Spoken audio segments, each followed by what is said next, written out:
Hello, everybody. Once again, you all are welcome on Literati Sudda. As we were discussing about the syllabus of MPTET work week, so in that series, we have already discussed many authors, है ना? And recently, we discussed Mr. P.B. Shelley along with his work, famous work, Ode to Skylark. And now, moving forward with a new topic, that is biography of Sarojini Naidu itself. And we're going to discuss a work which simply fall under the genre of poetry in dialogue form, and this is very much here in our syllabus. So I will be first giving you information regarding Sarojini Naidu, then we will move forward with the prescribed poem. Okay, let's go on.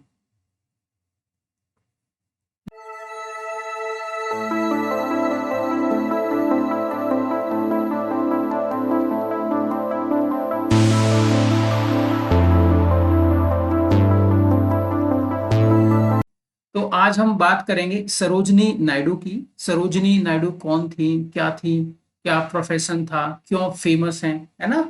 देखिए, सरोजनी नायडू के बारे में आपने एक line आवश्यक रूप से सुनी होगी कि उनको नाइटिंगेल ऑफ इंडिया के नाम से जाना जाता है, और ये बोला था माननीय राष्ट्रपिता, नेशनल फादर महात्मा गांधी जी ने। मैं समझता हूँ ये आप जानते होंगे। तो सरोजनी नायडू को नाइटिंगेल ऑफ इंडिया कहने की वजह ये थी कि उनकी जो पोएट्री है, जब आप उनसे होकर गुजरेंगे तो आपको इतना सोनोरस इफेक्ट सुनने को मिलेगा, इतना रिदमिक पैटर्न, ऐसे मतलब एक तरह से जो नदी का फ्लो होता है ना, जब आप उनकी पोएट्री को पढ़ेंगे तो आपको ऐसा अनुभव होगा। उनकी इसी सोनोरस इफेक्ट की वजह से, उनकी पोएट्री की वजह से उनको नाइटिंगेल ऑफ इंडिया की उपाधि दी गई। ठीक है, अब डिपेंड करता है आप सरोजनी नायडू को क्या कंसीडर करेंगे, एक व्यक्ति जो पॉलिटिक्स से जुड़ा हुआ है, या फिर एक व्यक्ति जो पोएट्री के साथ जुड़ा हुआ है, या फिर एक व्यक्ति जो पॉलिटिकल स्ट्रगल से लेकर आगे बढ़ते हुए, कुल मिला के जो मैं कहना चाहता हूं, जितनी भी मूवमेंट इंडिया में रही हैं अंग्रेजों को इंडिया से बाहर करवाने के लिए, चाहे वो असहयोग आंदोलन हो, है ना, कोऑपरेटिव मूवमेंट्स हो, या फिर अदर मूवमेंट जो भी हो, उनमें एक्टिवली सरोजनी नायडू ने पार्टिसिपेट किया है ना। और उसी की कहीं ना कहीं एक छवि दिखाती है ब्रोकन ब्रिक्स नाम से जो पोम है, जो हमारे सिलेबस में प्रिस्क्राइब्ड है वो। ठीक है, तो सरोजनी नायडू को आप क्या कहेंगे ये आप पे निर्भर करता है। बाद बाकी आज हम सरोजनी नायडू को एज अ पोएटिस डील करने वाले। ठीक है, चलिए, एक बात हमेशा की तरह हमें याद रखनी है कि उनकी डेट ऑफ बर्थ क्या है, कब उनका जन्म हुआ और कब वो मृत्यु को प्यारी हुई, है ना। तो 1879 1879 में इनका जन्म हुआ था, है ना, और इनकी डेथ हुई थी 1949 में। आपको भूलना नहीं है ना, 1949। ठीक है, देखिए,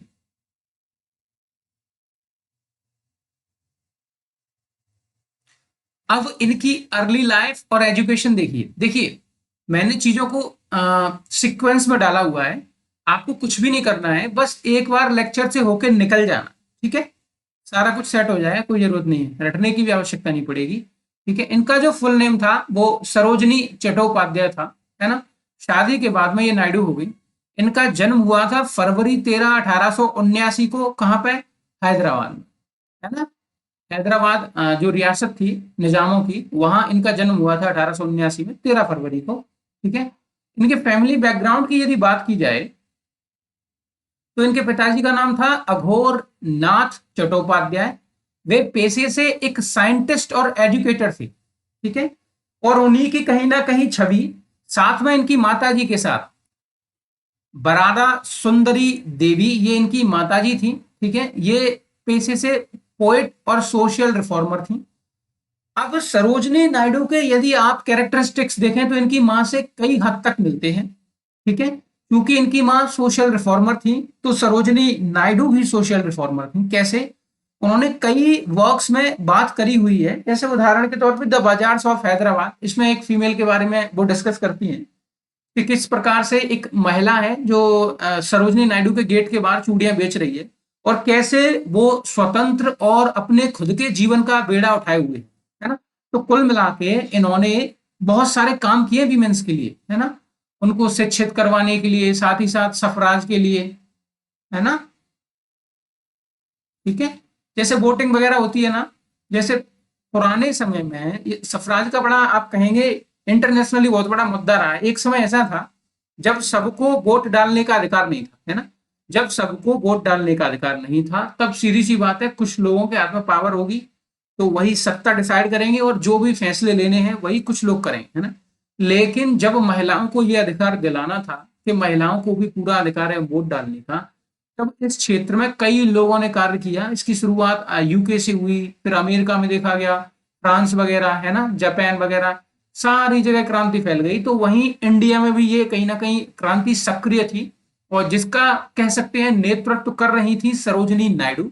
तो इसलिए इनको सोशल रिफॉर्मर के तौर पर देखा जा सकता है, mainly associated to women's right, है ना, ठीक है, याद रखना। और ये कल्चरली इनका जो कल्चर था वो बहुत रिच था, है ना, that valued education, literature and social service.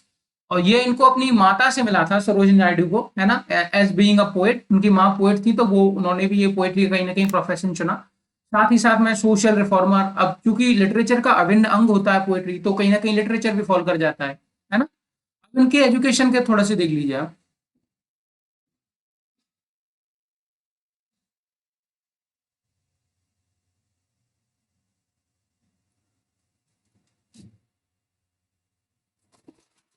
इन्होंने अपने जीवन के शुरुआती पीरियड में इनके जो स्कूल थे, है ना, तो वो हैदराबाद में ही ज्वाइन करें, हैदराबाद में शुरुआती पढ़ाई हुई।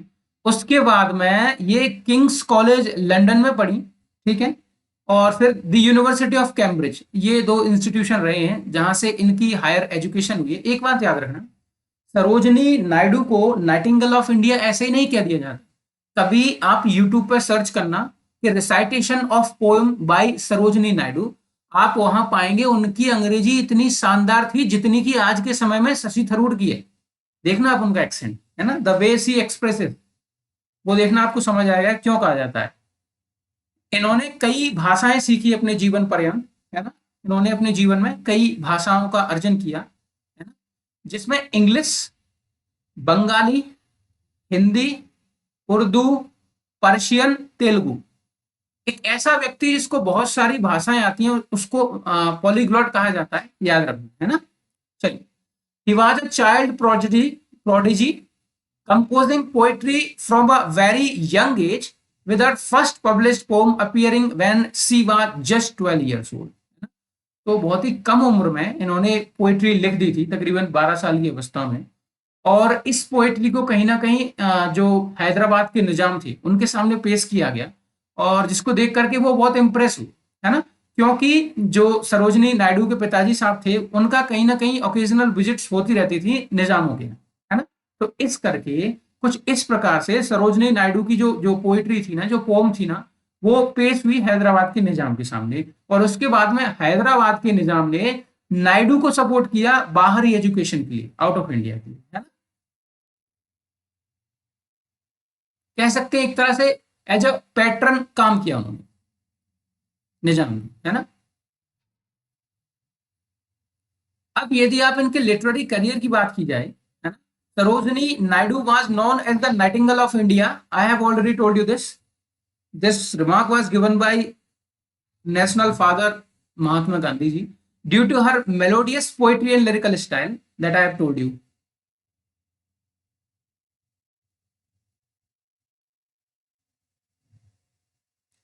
अब ये फेमस क्यों, देखिए, कई ऑथर्स आए, कई ऑथर्स गए, कई ऑथर्स ने इंग्लिश में लिखा है, फिर ये इतनी फेमस क्यों थी।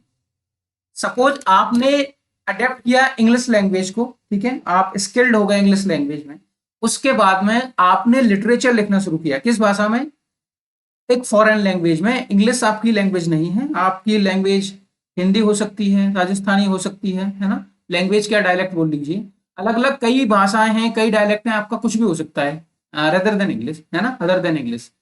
तो क्या है, सपोजिटली आपने अडॉप्ट किया इंग्लिश को, उसके बाद में आपने लिटरेचर लिखना शुरू किया, यदि आप अंग्रेजों की भाषा को अंग्रेजों के कल्चर में ही प्रो के लिखेंगे तो ये कोई बहुत बड़ी एक्स्ट्रा ऑर्डिनरी चीज नहीं है, because you are already consuming a lot of literary works in English language originally.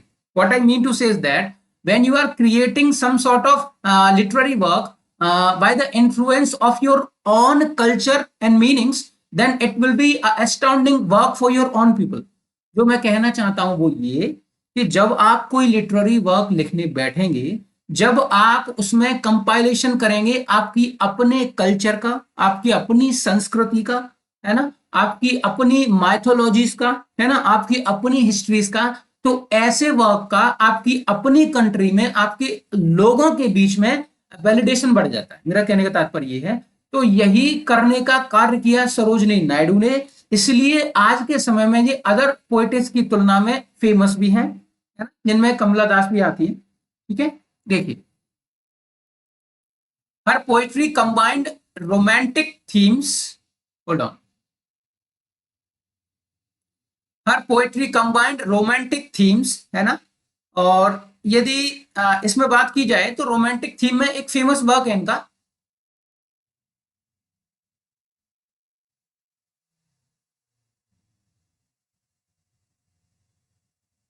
Song of Radha करके नाम है ना, ये पोम है।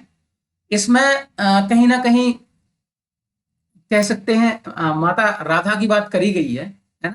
तो what she says, what she just chanting Gopala Gopala and just she is taking her curd to the fair in Mathura.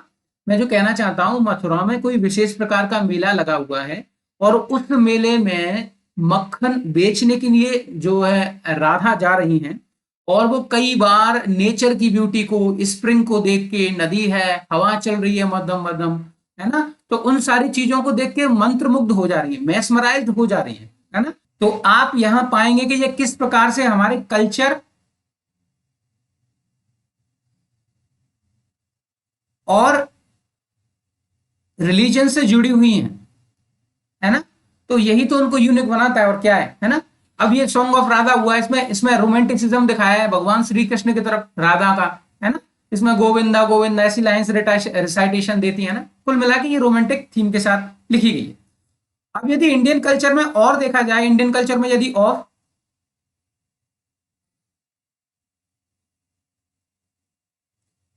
Indian culture में यदि और बात की जाए तो इन्होंने कई मुद्दों पे बात की है इसमें। जैसे उदाहरण के तौर पर जब एक लड़की है, आज के समय की बात नहीं करूंगा, आज तो बहुत सारी गाड़ियां चल गई हैं, है ना, विशेष विशेष आजकल तो लोग विदाइयों में हेलीकॉप्टर भी लेके आ रहे हैं ना।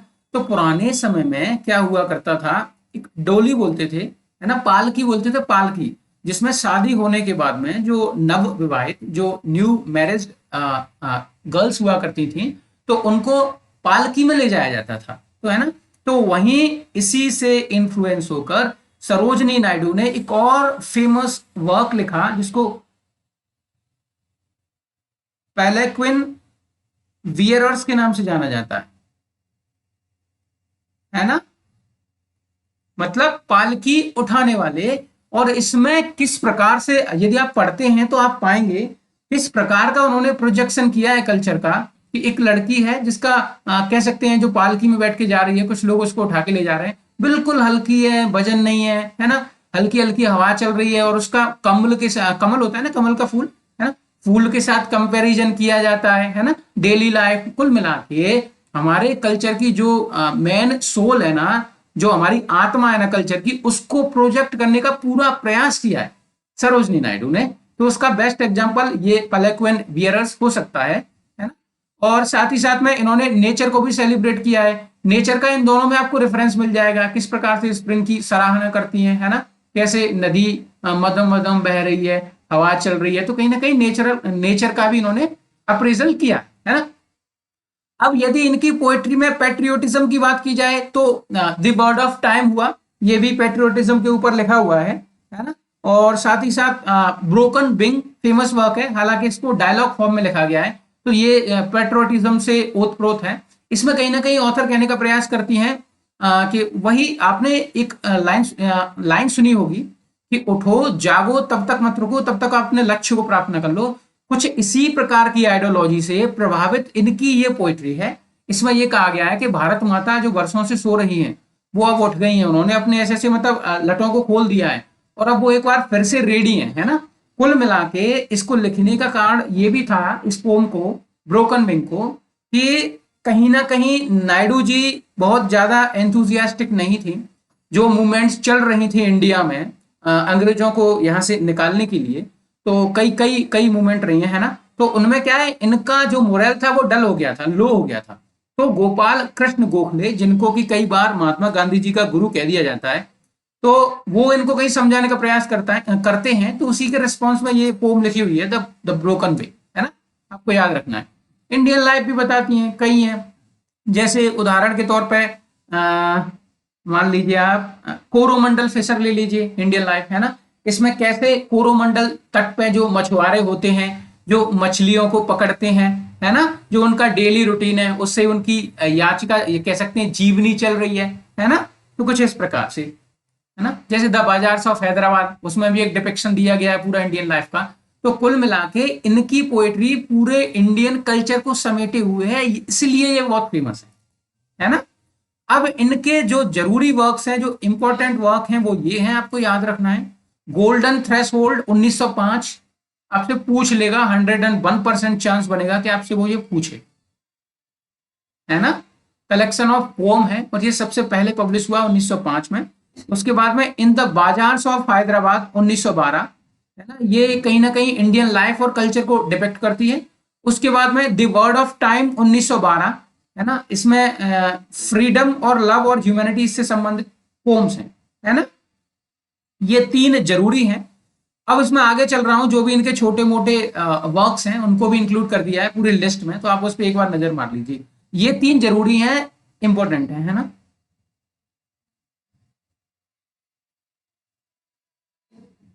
अच्छा, एक बात याद रखना, इंपॉर्टेंट और इंपॉर्टेंट ये दो अलग अलग मीनिंग होते हैं। कई बार हम लोग, जैसे मान लीजिए उत्तर प्रदेश, राजस्थान, मध्य प्रदेश, इधर की साइड के लोग कई बार इसमें आर को साइलेंट कर देते हैं, तो ये इंपॉर्टेंट बोलते हैं, और इंपॉर्टेंट से अर्थ का अनर्थ हो जाएगा, क्योंकि इंपॉर्टेंट का मतलब होता है a person who can not produce children, है ना।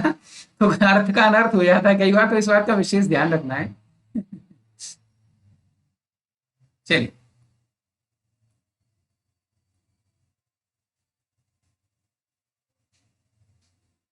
चलिए सी इनकॉर्पोरेटेड इंडियन इमेजरी, ऑब्वियस सी बात है, इंडिया में जो भी मुख्य चीजें हैं कल्चर से जुड़ी हुई हैं उनका कहीं ना कहीं इमेज बनाने का प्रयास किया गया है ना, इनके द्वारा, इनकी पोम में, है ना।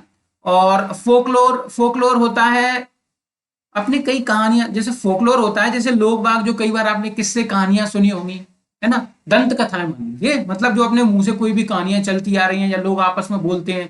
आज के समय में तो टीवियां चलने लगी हैं, है ना, इंस्टाग्राम, चैट, रील्स वगैरह ये सब चलने लग गया है। जब ये सारी चीजें नहीं हुआ करती थी, तो कहानियां, किस्से एक से दूसरा, दूसरे से तीसरा, तीसरे से चौथा, ऐसे घूमते रहते थे, है ना। आपने कई ऐसी कहानियां सुनी होंगी जो सेम होंगी, लेकिन उनमें थोड़ा सा भाषा का परिवर्तन होगा, जस्ट बिकॉज जैसे ही रीजन बदलता है डायलेक्ट बदलने लग जाती है, तो जिसकी वजह से थोड़े थोड़े आपको परिवर्तन देखने को मिलेंगे, बाकी सेम, है ना। तो ये फोकलोर्स होती हैं।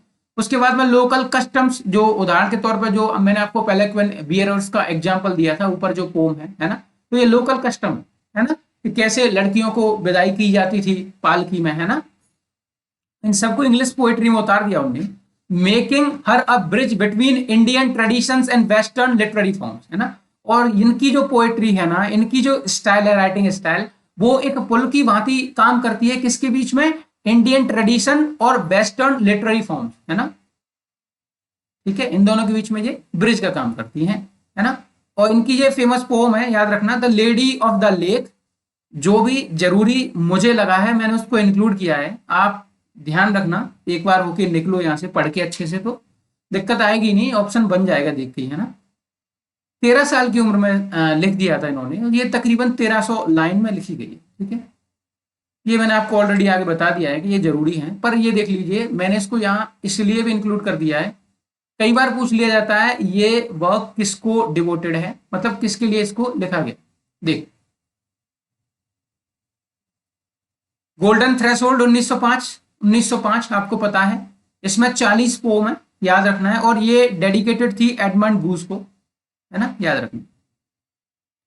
एडमंड गूज का कहीं ना कहीं सपोर्ट रहा है इनके जीवन में, किसको, सरोजनी नायडू जी को, है ना। और एडमंड गूज के सपोर्ट से ही वेस्टर्न कैनन में सरोजनी नायडू को कह सकते हैं फाइनेस्ट इंडियन पोइटेस के नाम से भी जाना जाता है ना, तो ये याद रखना है आपको।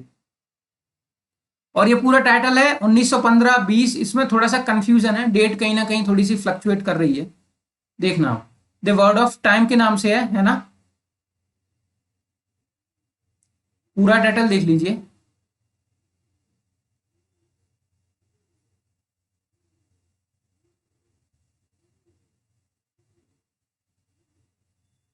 ये ली, ठीक है, the word of time, songs of life, death and spring, ये पूरा टाइटल है।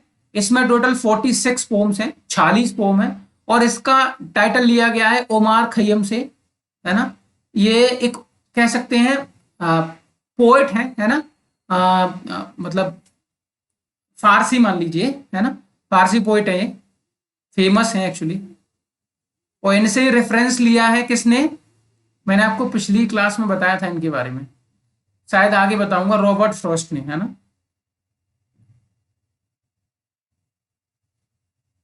इनकी लिरिकल स्टाइल को अडॉप्ट किया है रॉबर्ट फ्रॉस्ट ने। 1917 में ब्रोकन विंग्स आई, इसका फुल टाइटल देख लीजिए, broken wings, songs of love, death, destiny, ठीक है। उसके बाद में 1919 में आपको बता रहा था द सॉन्ग्स ऑफ द पेलेक्विन वियरर्स, है ना, पालकी उठाने वालों के ऊपर नायडू की लिरिक है ये। और गजब की बात है, इनकी पोम ज्यादा बड़ी भी नहीं है, छोटी छोटी पोम लिखती थी, है ना। ये 1920 में कुछ स्पीचेस और राइटिंग्स ऑफ सरोजिनी नायडू, इनको कंपाइलेशन करके पब्लिश किया गया है। ये फेमस वर्क है, इसको याद रखना। 1922 में Mohammad Ali Jinnah and ambassador of unity, his speeches and writings, 1912 से 1917, इस पर नजर बना के रखना। ये प्रोज वर्क है, ठीक है, ये प्रोज वर्क है, याद रखना, पेन पोर्ट्रेट है जिन्ना का, ठीक है। 1928 में स्केप्टर्ड फ्लूट के नाम से है, सॉन्ग ऑफ इंडिया, ये भी एक फेमस वर्क है। और 1961 में feather of dawn, edited by Padmaja Naidu, ये इनकी बच्ची है सरोजनी नायडू जी की, ठीक है। और इसको पोस्ट ह्यूमसली पब्लिश कराया गया है पद्मजा नायडू जी के द्वारा, है ना, ये उनकी पुत्री है सरोजनी नायडू जी। अब हम आगे चलने लग रहे हैं, पॉलिटिकल करियर आप इनका देख लीजिए।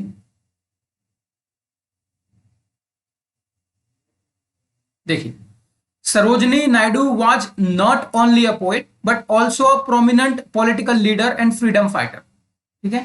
तो वो फ्रीडम फाइटर के तौर पे भी काम करती रही अपने समय में, है ना, लीडर तो थी, ऑब्वियस सी बात है, ठीक है। Early movement in politics was inspired by her exposure to social reform and nationalist movement, ठीक है। शुरुआती समय में इन्होंने सोशल रिफॉर्म और नेशनलिस्ट मूवमेंट में काम किया। She became a close associate to Mahatma Gandhi or of Mahatma Gandhi, played an active role in non-cooperation movement 1920s, है ना, असहयोग आंदोलन, सिविल डिसोबीडियंस 1930 के ऊपर थोड़ा सा है कुछ, है ना, 32 या जो भी हो। एक बात आप हमेशा याद रखना, ये जो सिविल डिसोबीडियंस है, इसका कॉन्सेप्ट उठाया है पीबी शैली से।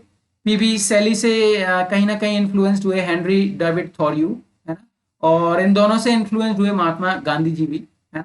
तो ये 1930s में लॉन्च हुआ, है ना। और इन्होंने विमेंस के राइट्स के लिए काम किया, और यूनिवर्सल सफराज, ये वोटिंग से संबंधित है, याद रखना ये टर्म सफराज, ठीक है। चलिए,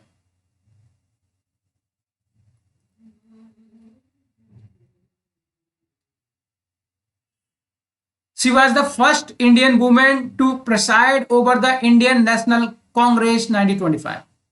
वो पहली महिला थी जिन्होंने कांग्रेस के अधिवेशन की अध्यक्षता की, वो भी 1925 में, आपको याद रखना, है ना। After India gain independence, Bharat के स्वतंत्र होने के बाद, she became the first female governor of Uttar Pradesh, है ना, पहली फीमेल गवर्नर बनी उत्तर प्रदेश की, कौन, सरोजनी नायडू जी। और वो 1947 से 1949 के बीच रही, और इसी सीट पर रहते हुए मैं समझता हूं शायद उनको हार्ट अटैक पड़ा, जिससे उनकी मृत्यु हो गई। और यदि दूसरी कोई फीमेल आपसे पूछी जाए, जो गवर्नर हैं यूपी की, तो वे मैं समझता हूं हो सकती हैं आनंदी बेन पटेल जी, है ना। ठीक है।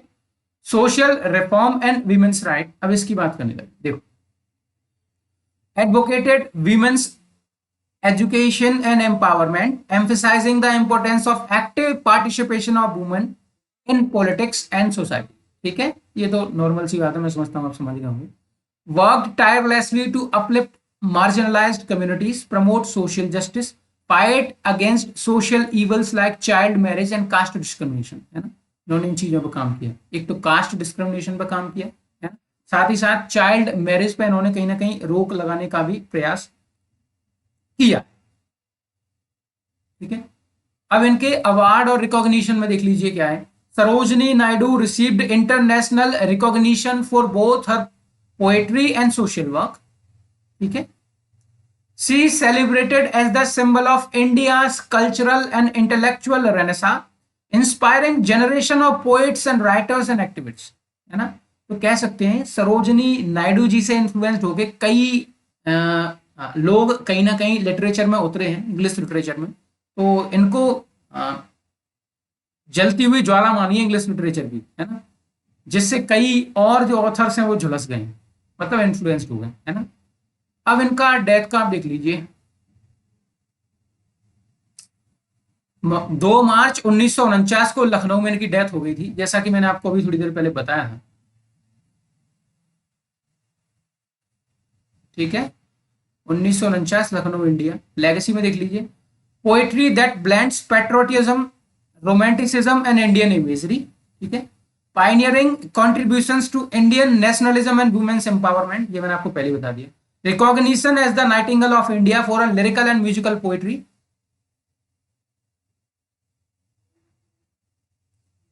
है ना। Schools, roads and institution across India named in her honour, keeping her memory, है ना। उनके नाम से कई स्कूल्स हैं, रोड्स हैं, है ना, और इंस्टीट्यूशंस हैं, जिससे उनका नाम हमेशा इतिहास में अमर रहे, है ना। सिग्निफिकेंस देख लीजिए, Naidu represents the union of literature activism. She used her poetic voice to inspire patriotism and social reform, ये हमको पता है। Her life exemplifies leadership, courage, creativity, making her a central figure in both India's literary and political history। ठीक है, तो ये complete हो चुकी है बायोग्राफी सरोजिनी नायडू जी की। अब कुछ फेमस वर्क्स हैं जो आपको याद रखना है, पॉसिबिलिटी है कि वो आपसे पूछ लें कि ये किसने लिखा है, तो मैं इसलिए आपको बता, देखिए, इंडियन बीवर्स ऊपर बता दिया, पेलेक्विन बियरर्स ये भी बता दिया, सॉन्ग ऑफ राधा भी ऊपर मैंने बता दिया है। ठीक है। अब आगे चलें तो ब्रोकन विंग्स, ये हमारे सिलेबस में शामिल है तो कोई जरूरत नहीं है। द बेंगल सेलर्स,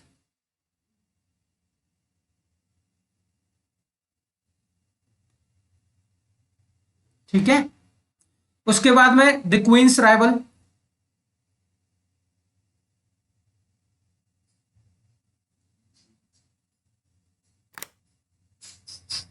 ठीक है।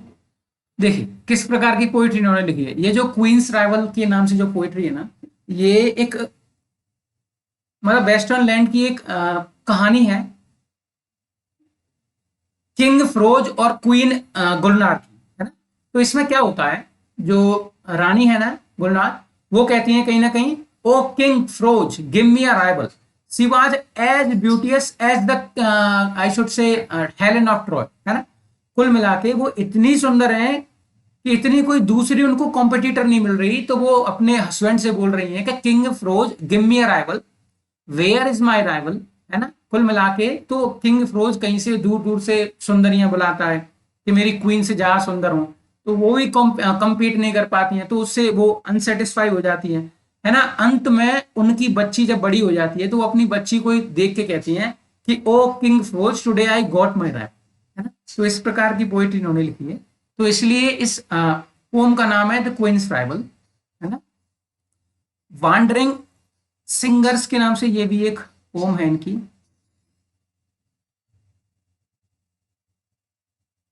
ठीक है। ये भी इनकी एक पोम है।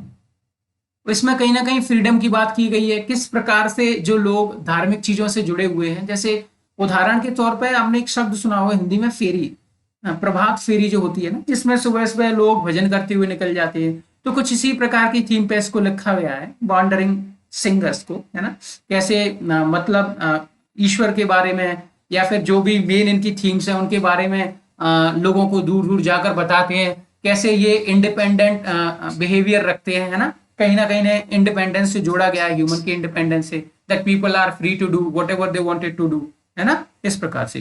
कोरोमंडल फिशर्स को मैंने आपको बता दिया है, in the bazaars of Hyderabad. ये कुछ फेमस पोम्स हैं सरोजनी नायडू की, और मैं समझता हूं बायोग्राफी के संबंध में इतनी जानकारी मोर देन इनफ है। यदि आप इसको अच्छे से कर लेते हैं तो मैं आपको 101% श्योर गारंटी देता हूं, सरोजनी नायडू की बायोग्राफी से कोई भी क्वेश्चन बाहर नहीं जाएगा। और मुझे नहीं लगता ये जो मैंने आपको जितने भी वर्क्स बताए हैं सरोजनी नायडू के, ये मोस्ट फेमस वर्क्स हैं, ये कहीं ना कहीं किसी ना किसी यूनिवर्सिटी के सिलेबस में शामिल हैं, और ऐसे ही वर्क्स को अक्सर एग्जाम्स में पूछा जाता है ना, और रिकरिंग कई बार यूजीसी नेट में भी इनको पूछा गया है। तो मैं समझता हूँ ये सरोजनी नायडू के लिए काफी है, और मैं आपसे अगले लेक्चर में मिलूंगा। हाँ, एक बात और भूलना नहीं, हमेशा की तरह कोशिश करिए इसको लोगों के साथ शेयर करने का। आप समझ नहीं रहे हैं, अगर मेरे को ज्यादा ऑडियंस नहीं मिलेगी तो फिर मेरे को क्यों अच्छा लगेगा आपको लेक्चर प्रोवाइड करवाने में। और एक बात और, ये कभी मत सोचना कि यदि कोई व्यक्ति आपको पैसे लेके पढ़ा रहा है तो वो अच्छा कंटेंट प्रोवाइड करेगा, ऐसा मत सोचना। जितने भी लोग एमपी टेट के लिए यहाँ जितनी भी कोचिंग्स में पढ़ा रहे हैं, इनमें से कोई भी डायरेक्टली लिटरेचर के साथ एसोसिएटेड नहीं होगा। पिछली 6 साल से मैंने अपने लिटरेचर को दी है, मेरी पीएचडी चल रही है ऑलरेडी मैं MP assistant professor, Haryana assistant professor, UP assistant professor इन एग्जामों के साथ जुड़ा हुआ हूं, साथ में पीजीटीज भी देता हूं, केवल इसलिए ताकि मुझे एक्सपीरियंस मिल सके, है ना। तो मैं समझता हूं आप समझ पा रहे होंगे मैं क्या कहना चाह रहा हूं। तो ये वीडियोस को आपके मित्रों के साथ शेयर कीजिए। बहुत बहुत धन्यवाद। मैं आपसे अगले लेक्चर में मिलूंगा नए टॉपिक के साथ, जो है ब्रोकन विंग्स, जो डायलॉग फॉर्म में पोइट्री है सरोजिनी नायडू की। तब तक के लिए धन्यवाद, बाय, थैंक यू।